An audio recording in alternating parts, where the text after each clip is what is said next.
Dan udah terlihat belum? Belum. Sekarang udah? Masih loading, Pak? Belum, Pak.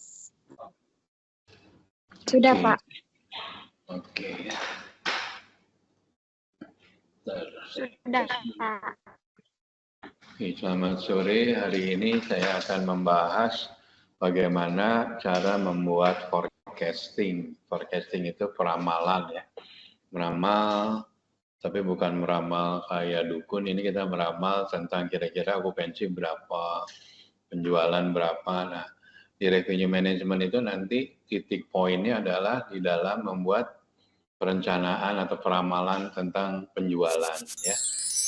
Nah, kita tuh nanti akan membahas atau mempelajari dari sisi customer dulu ya. Jadi model tamu kita itu booking ke hotel kita itu berapa lama sih kalau dia mau booking? Misalnya dia mau check-in-nya hari Senin, dia bookingnya dari hari apa? Misalnya H-1 berarti dari hari Minggu baru booking, atau H-2 berarti hari Sabtu sebelumnya, atau memang go show dari hari Senin dia mau check-in, dia hari Senin juga baru booking gitu ya. Nah pola tamu booking di hotel kita itu menjadi nanti karakteristik atau sebagai consideration kamu dalam membuat peramalan. Jadi kamu nanti bisa tahu rata-rata model tamu yang check-in di kamu itu modelnya yang go show gitu. Jadi kadang-kadang okupansi bisa berubah, mungkin pagi baru 40%, tapi seiring waktu siang, sore, malam makin banyak itu orang yang check-in atau yang reserve gitu ya. Nah, kalau kamu udah tahu model customer kamu bookingnya gimana, itu memudahkan kamu nanti untuk bikin peramalan ya. Dan yang kedua tentang kompetitor. Kompetitor melakukannya seperti apa gitu kan. Ada satu hotel yang lokasinya bagus, brandnya bagus, mungkin dia akan duluan penuh dibanding hotel kamu, karena kamu mungkin hotelnya ringnya ring 2 gitu, agak jauh dari kota, bisa di Palembang, kayak Windem lah gitu. Kalau Windem mungkin yang penuh hotel di kota dulu ya, mungkin Arya Duta, Arista, dan Novotel, yang lain-lain. Nah kalau Windem ini lokasinya jauh, dibanding hotel yang di kota Palembang, dia akan penuhnya belakangan. Tapi bisa juga Windem bisa penuh duluan karena marketnya beda.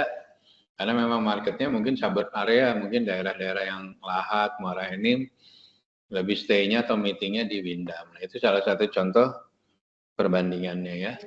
Nah, yang lain nanti kira-kira bookingnya lewat apa? Ada yang lewat OTA, atau yang lewat website hotel, dan sebagainya. Nah, ini adalah indikator-indikator atau map atau peta roadmap dari tamu mau booking di hotel kita, sehingga kita nanti bisa menggunakan ini untuk pertimbangan waktu kita bikin revenue meeting ya. Di revenue meeting kita ngebahas kira-kira besok forecast-nya okupansi berapa sih, revenue-nya bisa berapa, terus F&B ada apa, meeting-nya besok, dan sebagainya ya. Nah, prosesnya revenue meeting biasanya kita mulai dari, kita awalnya kan setup goal gitu ya. Bulan ini tuh kita target, kita harus okupansi berapa, revenue-nya, ARR-nya berapa, F&B revenue-nya berapa. Nah, dari target itu, kira-kira ada informasi apa di market gitu ya. Oh ternyata bulan Oktober atau bulan September ini di minggu pertama, minggu kedua kita ramai karena banyak grup meeting. Tapi minggu keempat belum kelihatan nih, masih sepi. Nah, mungkin masih sepi itu karena memang model bookingan kamu modelnya yang last minute seperti saya sampaikan. Rata-rata yang nginep atau booking di hotel kamu jaraknya pendek, H-1 gitu ya, atau hari hanya baru booking, baru stay gitu ya. Terus kamu analisa dengan kondisi begini, berarti kamu harus memanage kamarnya, okupansinya dengan harga yang maksimal. Mungkin di pagi hari kamu jualnya misalnya bar 7 gitu ya. Bar 7 itu harga yang paling murah misalnya ya.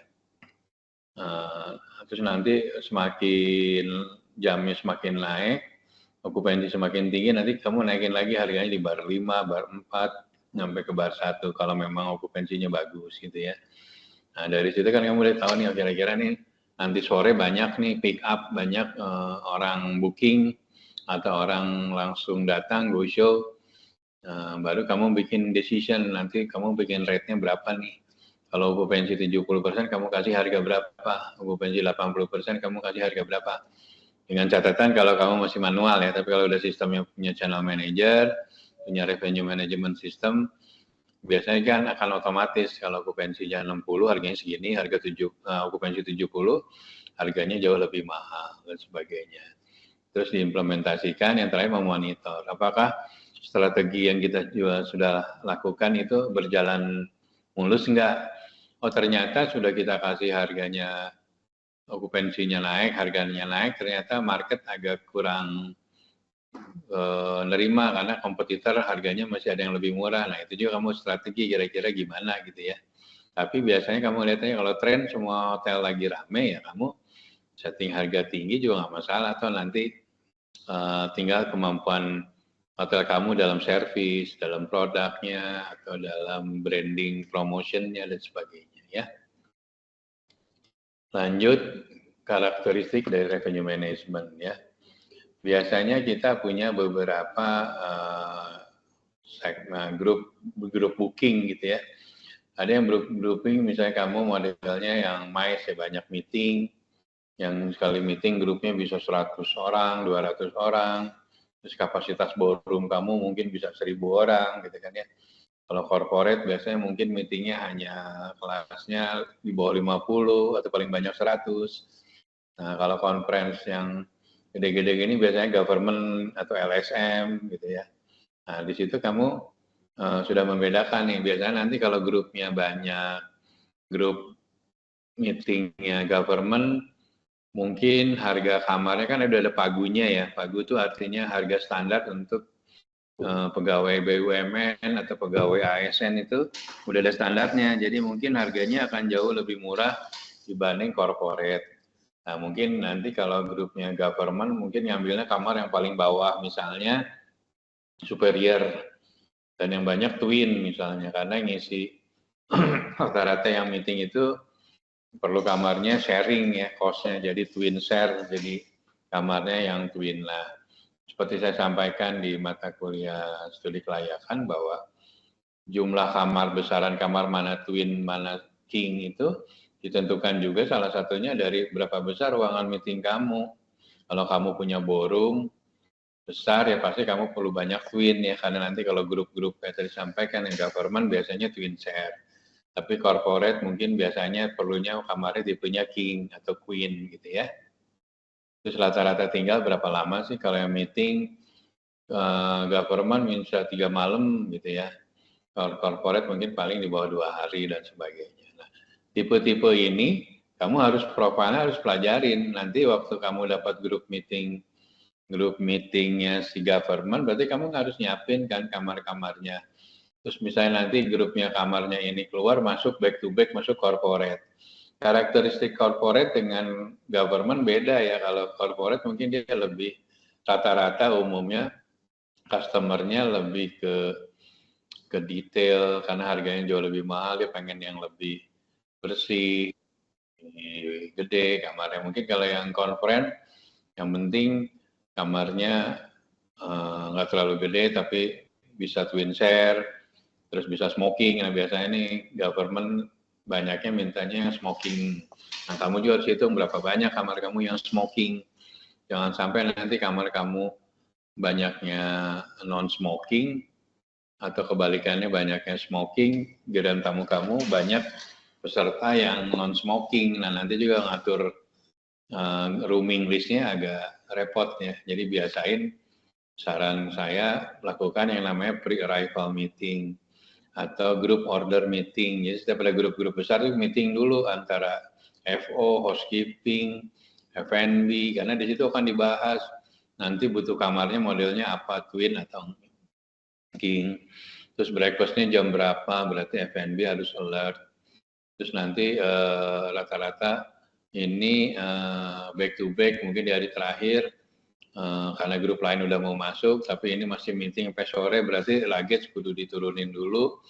Terus kamar harus sudah ready lagi karena back to back jam 2, gimana caranya ngatur kamu punya room boy. Nah, makanya disitulah dibahas di revenue management atau di grup order juga dibahas ya, grup meeting kita. Kalau ada grup-grup besar biasanya kita meeting tuh semua departemen termasuk security, dia harus ngawasin gimana parkirnya, keamanannya dan sebagainya ya.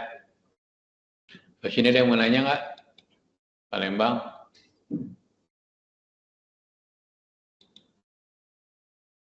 Sejauh ini belum ada, Pak.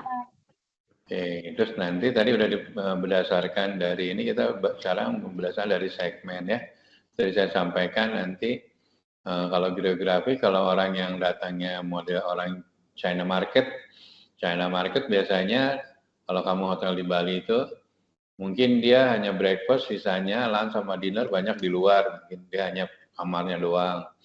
Tapi kalau Chinese market modelnya makannya banyak, itu breakfastnya kadang-kadang dia ngambil dan makan nggak habis gitu. Nah, kamu harus juga mikirin tuh F&B-nya. Kira-kira makanannya apa aja, jangan banyakkan seafood, nanti food cost-nya tinggi karena dia banyak ngambil-ngambil nggak dimakan gitu ya. Tapi kalau geografik banyaknya Eropa marketnya atau Australian, mungkin nanti combine ya antara makanan Asian sama Western gitu ya. Terus kopinya harus juga cocok dengan Western. Ada juga kopi yang lokal, tapi apakah cocok dengan ini, segala macam. Nah, ini segmen market ini harus kamu pertimbangkan, jadi jangan sampai nanti ada tamu komplain atau setupnya nggak sesuai dengan target segmentasi kamu ya. Dari geografik, dari demografi. Demografi itu dari umur, gender,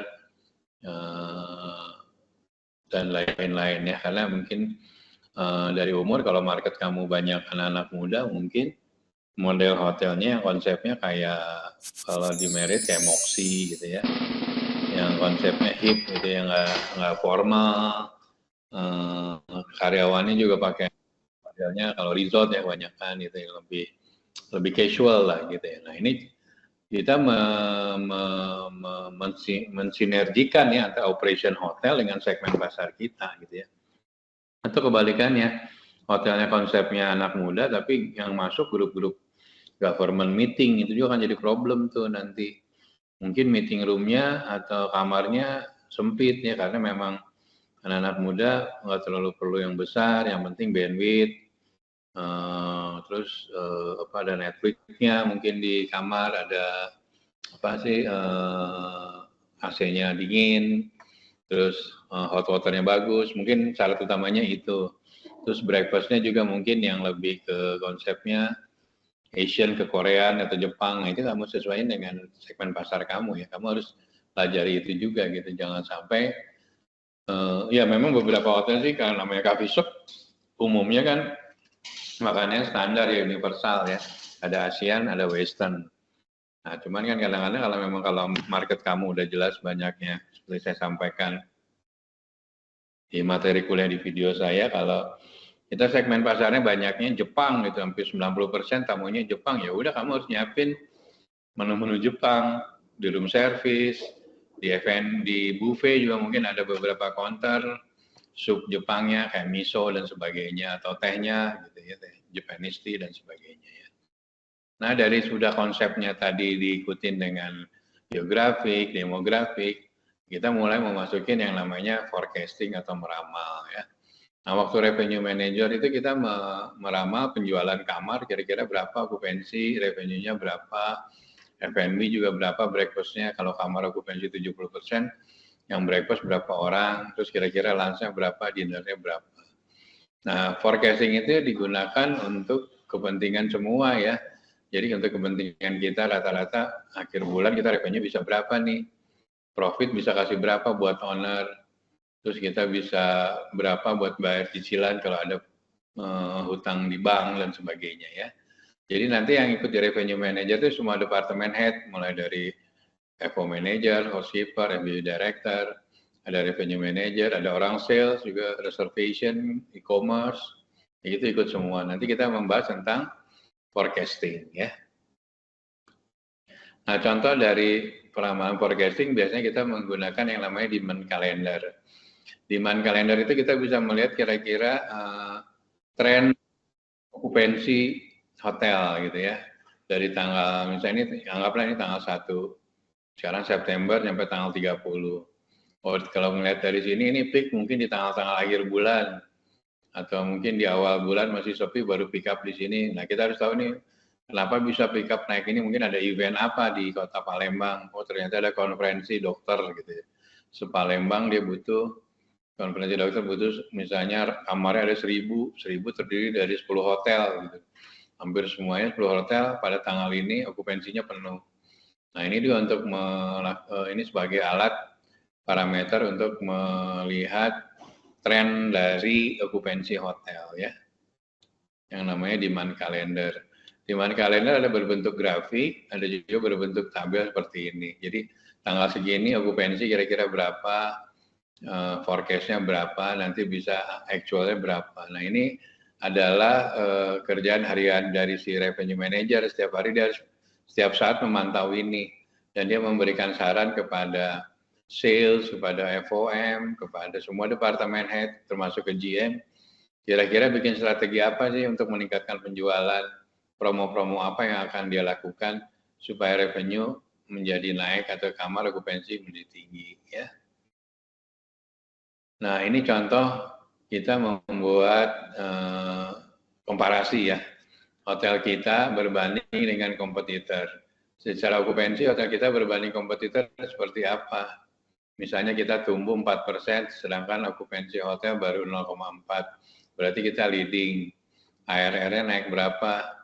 Oh, dibanding kompetitor ARR kita lebih tinggi, naik 1,2%, sedangkan rata-rata kompetitor turun. Nah, ini sebagai panel yang digunakan untuk membuat keputusan kapan kita melakukan penetrasi harga dengan melakukan harga yang mahal, kapan kita bermain dengan harga yang fleksibel sehingga bisa naikin volume okupansi ya. Sini ada yang tanya nggak? Palembang? Belum, Pak. Ya. Nah, ini nanti contohnya seperti ini kalau udah jadi. Ini pada bulan Maret kita bikin forecast. Kalau Januari kan udah jadi actual, Februarinya sudah jadi apa namanya, sudah jadi actual. Nah, di bulan Maret kita membaca April okupansinya 50%. Tapi mungkin nanti actualnya Aprilnya bisa jadi lebih tinggi atau lebih rendah. Nah, tren ini atau forecasting ini selalu berubah setiap jam, setiap menit, tergantung dari bookingan yang masuk ya. Nah, ini harus dipantau.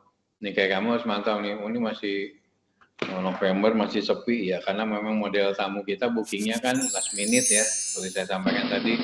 Ternyata di Palembang orang booking H-1, H-2 baru booking.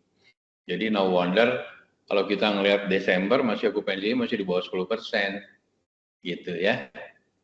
Contoh dari bikin peramalan. Ini sama, tapi ini modelnya kurva. Yang ini modelnya angka, figures, yang ini kurva. Jadi kita melihat Desember ternyata masih sepi. Nah, nanti seiring waktu ini naik ke atas karena sudah mulai pick up atau mulai naik okupansinya ya. Ini dasar dari kita membuat forecasting secara paling dasar ya. Jadi paling dasar kamu yang dibutuhkan adalah hari ini on hand berapa banyak, yang udah booking berapa banyak, terus okupansinya berapa. Nah, kira-kira berapa banyak sih yang kemungkinan expect orang datang. Ini yang saya sampaikan tadi. Ini dilihat berapa banyak sih orang yang rata-rata walk-in, yang go show, yang langsung datang, nggak pakai booking reservation ke hotel kita. Nah, jadi ini sangat sederhana, cuma ngelihat dari data berapa yang on hand dan berapa kemungkinan dari rata-rata orang yang walk-in. Nah, ini contoh sederhana hanya menggunakan dua variabel itu ya. Variabel yang tamu yang sudah on hand, sudah bayar atau sudah deposit, atau sudah booking, udah pasti. Yang selanjutnya diperkirakan kira-kira orang akan booking di hari Selasa berapa, Rabu berapa, Kamis, itu ngelihatnya dari mana? Dari tren yang biasa terjadi. Kamu bisa meramalkan, oh biasanya di hari Selasa hotel itu pick up-nya Selasa, Rabu, Kamis, Jumatnya sepi, naik lagi itu gitu. Nah, itu adalah contoh dari apa namanya?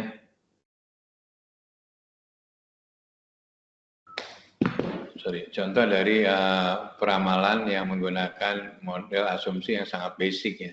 Jadi kalau kamu punya hotel, hotelnya standalone atau kamu manage sendiri gitu ya, mungkin modelnya ini cukup. Tapi kalau kamu hotelnya sudah pakai brand atau tamunya sudah banyak, segmentasinya, terus pola bookingnya juga berbeda-beda, demografinya luas, kamu harus yang lebih advance. Nah, kalau lebih advance biasanya kita nanti ada beberapa yang tambahan variabel. Kira-kira dari masing-masing segmen berapa sih? Nah, ini segmen itu tamu yang nginep di hotel berdasarkan segmentasinya ya. Ini individual tuh yang orang perorangan yang emang datang buat bisnis ke Palembang, atau orang mau liburan ke Palembang, ini maksudnya ke individual. Terus corporate atau company, segmentasinya ini nanti datanya bisa dari sales kamu ya, kira-kira corporate yang akan booking dari tanggal 1 sampai tanggal 5, dari corporate apa aja dan berapa banyak kamarnya. Terus wholesale itu dari agent ya, offline travel agent berapa banyak, ini dari grup meetingnya berapa banyak, terus mungkin kalau ada grup yang leisure ya, jadi kita bisain ada grup leisure, ada grup meeting, karena masing-masing beda ya, karena grup meeting perlu nanti ruangan meetingnya, peralatan audio visualnya, coffee break-nya. Kalau leisure kan cuma kamar, paling sama aktivitas untuk leisure. Nah, kalau yang advance, kita menggunakan berbagai segmen ya. Kalau tadi basic, kita asumsiin satu segmen doang. Tamu yang sudah booking on hand dan yang kira-kira pick up regardless segmentasinya apa. Kalau di advance kita ngebahas per masing-masing segmen, kira-kira corporate tunggunya apa, akan booking berapa banyak dan sebagainya. Nah, nanti kita bandingkan antara yang sudah on hand, yang forecast, sama actualnya. Nah, jika forecast kita terhadap actual itu mendekati angka yang sebenarnya, misalnya sekarang kamu forecast okupansinya 100 kamar gitu, terus actualnya ternyata hanya 95, jadi mungkin bedanya hanya 5%. Nah, artinya kamu udah mulai presisi ya, sudah mulai sedikit tepat gitu forecast-nya. Tapi kalau hotel yang sudah berjalan lama, dia sudah punya polanya, pattern-nya sudah jelas, dia biasanya forecasting-nya akan tepat tuh. Paling bedanya selisihnya di bawah 5%. Tapi kalau hotel yang forecast-nya akurasinya di atas 5%, berarti dia belum benar melakukan forecasting-nya. Bisa jadi kegedean kamu mengasumsikan corporate-nya, ternyata corporate-nya belum ada yang confirm, kamu udah booking dan sebagainya. Atau kemampuan sales kamu nggak bisa ngejagain lead-nya, udah confirm di kamu, tahu tiba-tiba diambil sama atau di steal, dicuri sama kompetitor dan sebagainya ya. Jadi kalau advance berdasarkan segmen ya, sudah saya sampaikan ya. Kalau yang tadi apa namanya, kalau basic hanya mempertimbangkan apa namanya tadi, yang berapa yang sudah on hand dan berapa kira-kira pick up dari apa namanya, rata-rata per hari ya. Regardless mau segmen apa saja, cuma 2 indikatornya kalau yang basic. Kalau advance segmentasinya lebih banyak. Oke, kalau nggak ada yang nanya, ini kuisnya seperti biasa untuk nambahin. Sorry, ini bukan Trisakti ya, yang dlpoltekpar@gmail.com ya. Tolong nanti di email kuisnya untuk kelas di 6A, 6B, sama pertanyaannya, what is the use forecasting for the hotel business?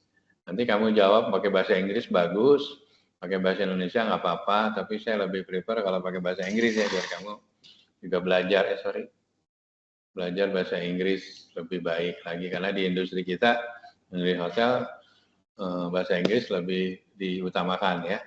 Nanti di email ke dlpoltekpar@gmail.com ya. Terus jangan lupa di subjek, di email kan ada subjeknya, disebut nama kampusnya Poltekpar Palembang, / nama kelas, bisa di 6A atau 6B, / nama kuliahnya Revenue Management ya. Oke, sampai sini nggak ada yang tanya, Palembang? Cukup. Ya, kalau nggak ada, ya akhiri, ketemu lagi besok ya, atau Kamis ya. Thank you. Jangan lupa kuisnya dikirim ya. Ketua kelas di WA yang hadir ya. Ketua kelas. Thank you. Baik, Pak. Yuk.